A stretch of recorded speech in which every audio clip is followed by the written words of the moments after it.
Hey, what's up guys? So in this video we will see how to scan barcode on the Poco C75.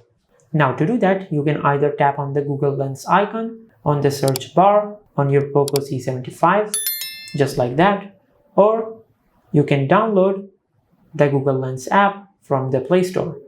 Just search Google Lens. Now from here, just download this app. Now it will take a few seconds to download. Now once the app is fully downloaded, tap on open. Now from here, just tap on the camera icon. Now from here, just take an image of a barcode from Google Lens, just like that.